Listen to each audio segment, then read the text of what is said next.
We are going to wait for Captain Mike Bannister so we can get the draw done for the person who is able to lower the nose of Concorde.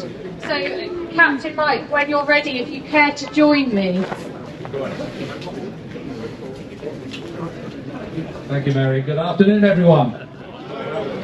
It's wonderful to see so many people here on a glorious February English day to celebrate the 50th anniversary of our Concorde. I say our Concorde because she really is. This is the Brooklands Concorde, of which we are very proud. If it weren't for this wonderful aircraft, we wouldn't be, as a museum, in the position that we are. We are delighted to have her here. We're delighted to show her off because there's such a long legacy of connection between Concorde and Brooklands. 33% of every Concorde ever built was built right here at Brooklands, whether there was Air France or British Airways on the fin.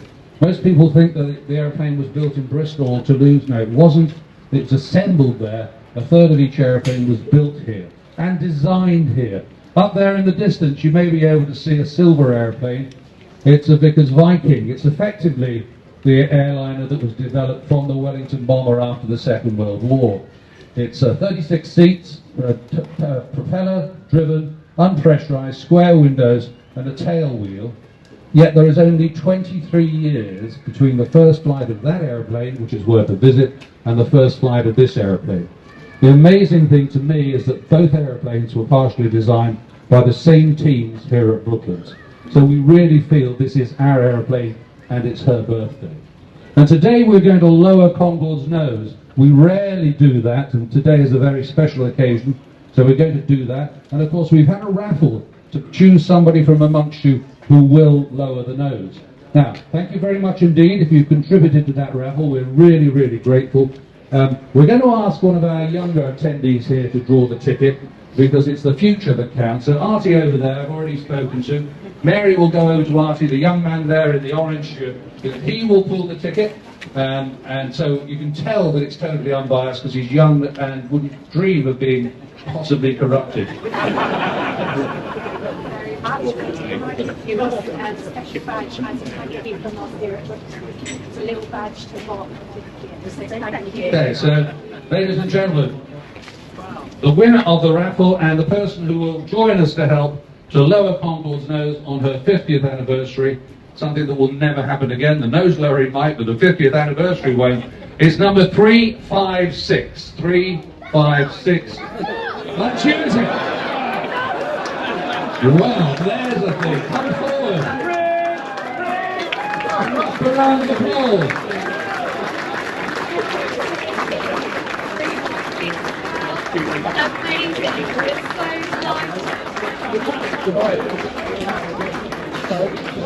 So we're going to lower the nose at 1:15, so that's a few minutes time. Make yourselves comfortable.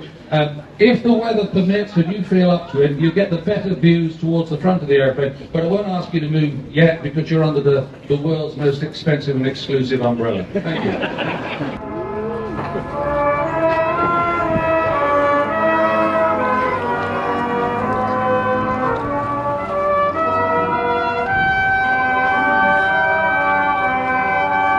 So the visor has been lowered. That enables the pilots to get a fairly good improvement in visibility. But the next thing we'll do is to lower the nose to the intermediate stage, the 5-degree down stage, which is a stage that we use for taxi takeoff. And then for landing, we put the airplane's nose fully down to 12.5 degrees, where the visibility was absolutely superb. Now this is the position that Concorde's nose would be in for landing. And then we put the nose back up to 5 degrees as we taxi it in, and then all the way up to 0 and put the visor up when we park the airplane. Nominally to keep the rain out, but actually because you look prettier with the nose and visor up.